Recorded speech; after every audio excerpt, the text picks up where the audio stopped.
yang dapat meningkatkan semangat belajar. Menurut saya, yaitu dengan cara meningkatkan motivasi belajar. Di kelas saya banyak sekali orang-orang yang pintar baik di bidang matematika, bahasa Inggris, kesenian maupun mata pelajaran yang lain. Terkadang saya sering iri dengan kepintaran, kecerdasan mereka. Tetapi saya selalu megang kata jangan pernah insecure. Kalau mereka bisa, kenapa saya tidak? Sejak saat itu, saya jadikan mereka sebagai motivasi saya untuk meningkatkan semangat belajar saya. Menurut saya, hal yang dapat meningkatkan semangat belajar itu yang pertama adalah motivasi diri siswa itu sendiri, terus yang kedua juga support dari orang tua dan orang-orang sekitarnya, yang ketiga juga bagaimana cara belajar mengajar di dalam kelas, karena itu pribadi saya sangat mempengaruhi semangat belajar. Yang dapat meningkatkan semangat belajar siswa-siswi itu biasanya dengan memiliki target yang ingin dituju, karena biasanya jika kita memiliki target, kita akan bersungguh-sungguh untuk mencapai target tersebut, juga dengan adanya dukungan dari orang-orang terdekat seperti keluarga. Support dari orang tua, orang-orang terdekat, dan meraih cita-cita. Yang pertama itu dengan cara menggunakan cara-cara belajar yang bisa menciptakan rasa nyaman ketika kita belajar. Contohnya adalah menggunakan video interaktif. Video interaktif sangat bermanfaat untuk kita memahami materi-materi yang belum kita kuasai dengan cukup mudah. Terlebih lagi pada mata pelajaran yang cakupan materinya itu sangat luas seperti matematika atau sejarah. Dengan hanya membaca saja, mungkin itu tidak cukup untuk kita memahami materi tersebut. Tetapi dengan menggunakan video interaktif, kita bisa meningkatkan semangat belajar kita dan menghilangkan rasa bosan ketika belajar. Jadi, bila ada teman-teman yang sering merasa bosan ketika belajar, bisa menerapkan cara ini untuk belajar dalam keseharian. Yang kedua, itu ada menghilangkan distraksi. Tak dapat dipungkiri lagi, para remaja saat ini tantangan terberatnya adalah handphone. Handphone menjadi tantangan terberat dan biasanya yang mengganggu konsentrasi dalam belajar. Oleh karena itu, ketika belajar sebaiknya menghilangkan distraksi-distraksi yang dapat mengganggu konsentrasi belajar kita. Contohnya seperti mematikan handphone dan jauh dari keramaian agar menciptakan rasa nyaman ketika belajar, dan usahakan belajar di tempat-tempat yang bisa menaikkan mood kita ketika belajar. Menurut saya, yang menjadi semangat dalam belajar adalah apa yang dipelajari dan bagaimana proses pembelajarannya.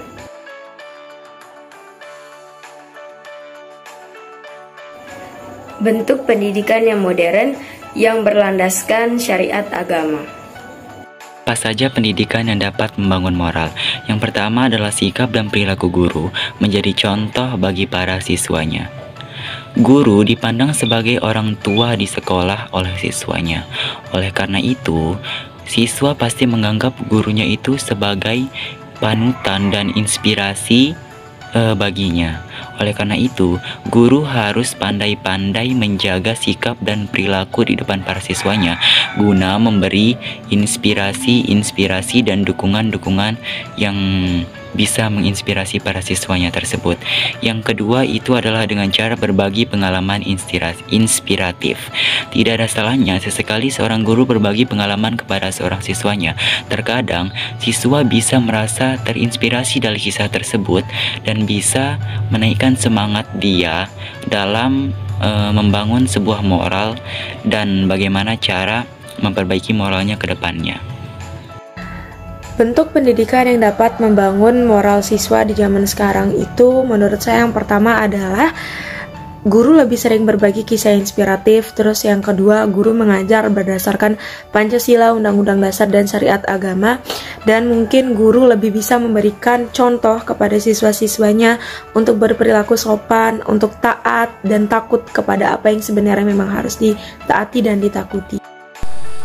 Bentuk pendidikan yang membangun moral, misalkan berbagi pengalaman inspiratif, literasi sekolah, mengajarkan sopan santun, memberikan contoh yang baik, dan banyak lagi lainnya. Bentuk pendidikan yang membangun moral peserta didik pada zaman sekarang ini biasanya dengan metode pendidikan yang mengikuti perkembangan zaman dan disertai dengan adanya motivasi-motivasi yang berkaitan tentang agama dan akhlak untuk kehidupan sehari-hari. Menurut saya bisa dengan cara pendekatan kepada siswa, lalu memberikan pandangan pendidikan ke depannya, serta melatih peserta didik dengan baik menjadi penerus bangsa yang baik melalui pendidikan yang baik. Kadang seru, kadang biasa-biasa aja, kadang juga bosan. Perasaan saya saat sedang belajar itu seringkali kadang bosan, kadang juga senang. Kembali lagi kepada bagaimana cara guru tersebut mengajar di kelas, bagaimana situasi belajar mengajar di kelas. Karena kadang ada guru yang mengajarnya itu kurang semangat dan kita juga pasti bakal ikutan kurang semangat.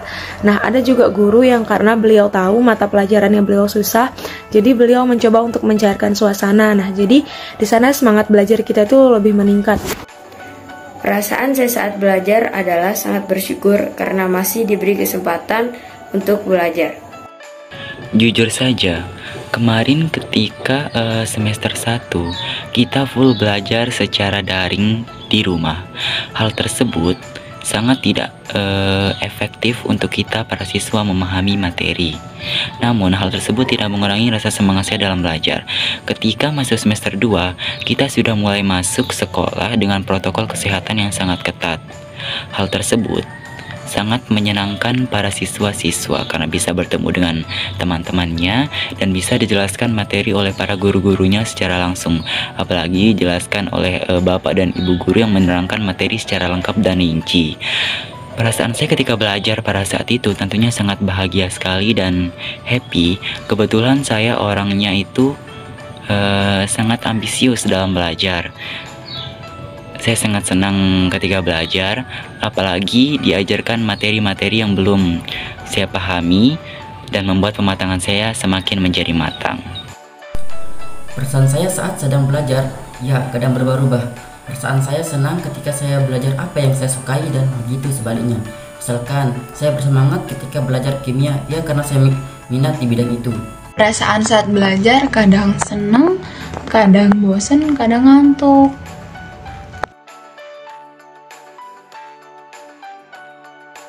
Menurut saya, cara belajar yang menyenangkan itu yang pertama, suasana di kelas itu harus hidup baik dari guru maupun siswanya sendiri. Terus yang kedua adalah bagaimana semangat kita dalam mau mencari tahu apa yang akan diajarkan pada hari ini atau materi apa yang akan dibahas pada hari ini. Yang ketiga adalah semangat dari siswa dan dari guru, karena kalau kita udah semangat pasti suasana di kelas itu akan menyenangkan dan itu buat saya lebih semangat lagi buat belajar dan lebih betah lagi buat di kelas dan memperhatikan guru. Menurut saya, cara belajar yang menyenangkan yaitu dengan cara menjadwalkan waktu belajar dan waktu bermain, menetapkan tugas yang harus diselesaikan dan dikerjakan. Setelah selesai, lupakan itu dan lakukan hal yang lain. Dan selalu memutar musik untuk menemani belajar agar suasana tidak hening. Dan menyiapkan cemilan agar lebih semangat ketika belajar. Pembelajaran yang menyenangkan menurut saya adalah ketika kita mempraktikkan teori yang sudah kita pelajari sebelumnya. Bagaimana cara belajar yang menyenangkan?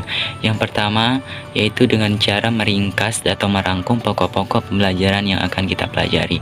Agar lebih memudahkan kita dalam belajar, alangkah baiknya kita merangkum pokok-pokok pembelajaran atau materi yang akan kita pelajari agar tak mudah bosan dengan tak mudah capek dengan materi yang begitu banyak.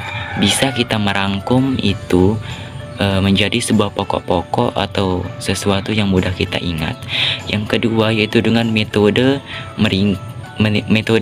menyingkat atau mengkodifikasi materi. Cara ini biasanya diterapkan oleh beberapa siswa yang ingin mengingat lebih banyak materi, yaitu dengan cara meringkas atau mengkodifikasi materi-materinya dengan menyingkatnya seperti nama-nama yang mudah diingat. Yang ketiga itu belajar dengan cara yang rutin, tapi jangan lama. Belajar itu paling lama adalah 1 jam, jangan terlalu lama. Yang diwajibkan itu adalah belajar secara rutin, setiap hari dan belajar secara serius agar materi yang kita pelajari tersebut mudah masuk ke dalam otak, sehingga materi tersebut apabila ada yang ditanyakan bisa langsung kita ingat dan mengembangkannya. Selain teori, juga disertai beberapa praktik. Cara belajar yang menyenangkan menurut saya dengan tidak terlalu serius dan menyelipkan beberapa games di saat pembelajaran berlangsung.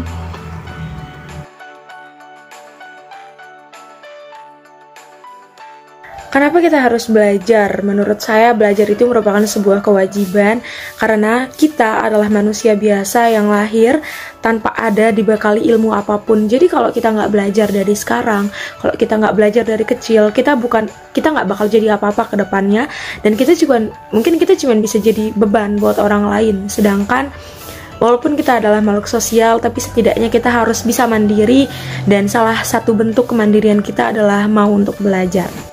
Karena dari belajar kita mendapatkan ilmu. Ilmu tersebut bisa kita jadikan sebagai pedoman hidup, dan kita bisa mengajarkan atau membagikan ilmu yang telah kita dapat. Karena dengan belajar kita mampu melihat dunia.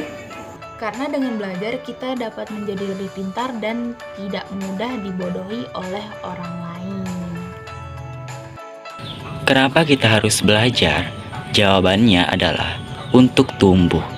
Di tempat belajar, kita akan bertemu dengan orang-orang yang memiliki karakteristik dan yang beragam dan yang menarik. Kita juga mungkin akan dihadapkan dengan masalah-masalah yang baru atau masalah-masalah yang lebih menantang. Dengan hal tersebut, kita memiliki banyak waktu dan kebebasan untuk melakukan suatu hal. Singkatnya, kita mempunyai kesempatan tanpa akhir untuk belajar. Kita juga bisa bergabung dengan organisasi, memulai hobi-hobi yang akan kita jalani, berkeliling dunia dengan pertukaran pelajar, membentuk persahabatan, dan lain sebagainya. Semua itu kita lakukan hanyalah untuk tumbuh. Kita belajar untuk mengejar karir, jabatan, dan masa depan yang cerah. Belajar juga tidak hanya untuk mencari pekerjaan, tapi dengan belajar, wawasan kita bisa menjadi lebih luas. Dengan belajar, banyaknya ilmu pengetahuan di dunia ini yang kita tidak ketahui. Dengan belajar, kita bisa menjadi tahu. Kita dapat memiliki prinsip hidup yang kuat, meningkatkan kualitas hidup menjadi lebih baik. Belajar juga mengundang keberkahan. Orang-orang yang berhenti belajar akan menjadi pemilik masa lalu. Orang-orang yang terus belajar akan menjadi pemilik masa depan. Karena itu, marilah kita terus belajar untuk mencapai tujuan tersebut.